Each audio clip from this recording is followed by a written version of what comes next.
Myself Sunil Kuswa. My education qualification is MA English B.Ed. I am grade 2 selected English candidate.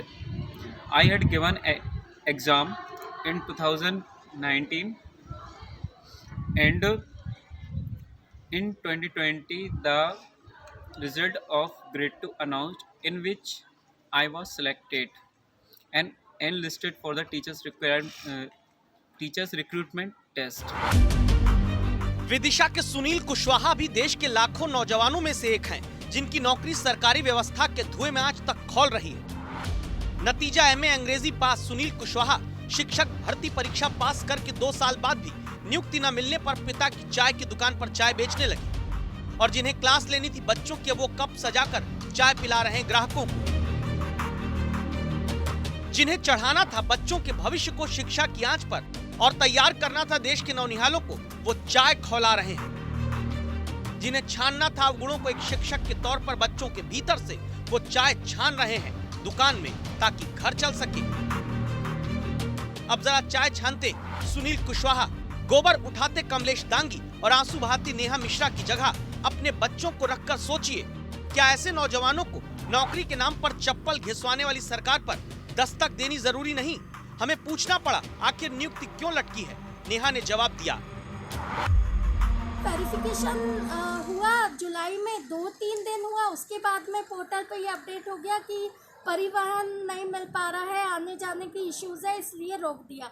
उसके बाद हमने सोचा कि चलिए अब थोड़ा सा सेट हो जाएगा तो हो जाएगा, लेकिन उसके बावजूद आज तक पोर्टल अपडेट नहीं हुआ है, बिल्कुल कुछ जानकारी नहीं है एंड कोई सुनना ही नहीं चाह रहा है कि हम लोग कैसे अपनी प्रॉब्लम्स को सॉल्व करें, क्या करें, और हमें ये जॉब चाहिए।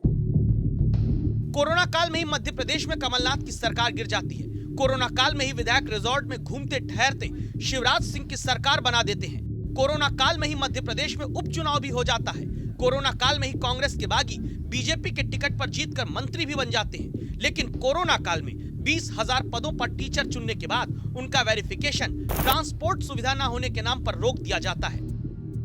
संवाददाता रवीश पाल सिंह ने अब इस मुद्दे पर विपक्ष और शिक्षा मंत्री इंदर सिंह परमार से सवाल पूछा।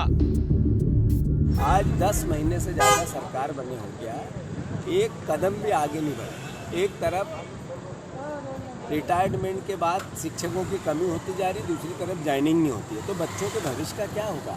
ऐसा नया मध्य प्रदेश बनाएंगे हम? चयनित शिक्षकों को लेकर के माननीय मुख्यमंत्री जी और हम सब चिंतित थे लगातार, परंतु हाईकोर्ट में एक पिटीशन होने के कारण से उसमें हमारे ऊपर प्रतिबंध था। उस हाईकोर्ट के पूरे जो दिशा निर्देश है उसका अध्ययन करके हम कोशिश ये कर रहे हैं कि अगले सत्र में उनको हम ज्वाइनिंग दे दें। जो वेरिफिकेशन का काम बचा उस वेरिफिकेशन को काम को हम पहले कराएंगे। 1 साल से नौजवान जब नियुक्ति के लिए मुख्यमंत्री शिक्षा मंत्री को चिट्ठी लिखने से लेकर प्रदर्शन धरना देते हुए जिंदगी गुजार रहे हों, तब अगले सत्र में इन्हें नियुक्ति देने का भरोसा आज तक के कैमरे पर दिया जा रहा है। एक तरफ तो मध्य प्रदेश के सरकारी स्कूलों में साल दर साल शिक्षक कम होते जा रहे हैं, तो दूसरी तरफ हजारों ऐसे चयनित शिक्षक हैं जो करीब 1 साल से अपनी नियुक्ति का इंतजार कर रहे हैं। हालांकि सरकार अब दावा कर रही है कि नए सत्र से इनकी नियुक्ति की प्रक्रिया को शुरू कर दिया जाएगा। ऐसे में उन हजारों चयनित शिक्षकों का इंतजार खत्म होने की उम्मीद तो है ही, वहीं दूसरी तरफ इससे मध्य प्रदेश के सरकारी स्कूलों में शिक्षकों की जो कमी है उसे भी जल्द दूर किया जा सकेगा। अब नियुक्ति का एक नया महीना दे दिया गया है, लेकिन दस्तक देकर आपको पूछना जरूरी है, क्या इन 2 सालों में मध्य प्रदेश में बच्चों को शिक्षकों की कमी से होने वाले नुकसान और नौजवानों को शिक्षक भर्ती इम्तिहान निकालने के बाद भी नौकरी न मिलने पर हुए आर्थिक सामाजिक घाटे की भरपाई सरकार करेगी? रवीश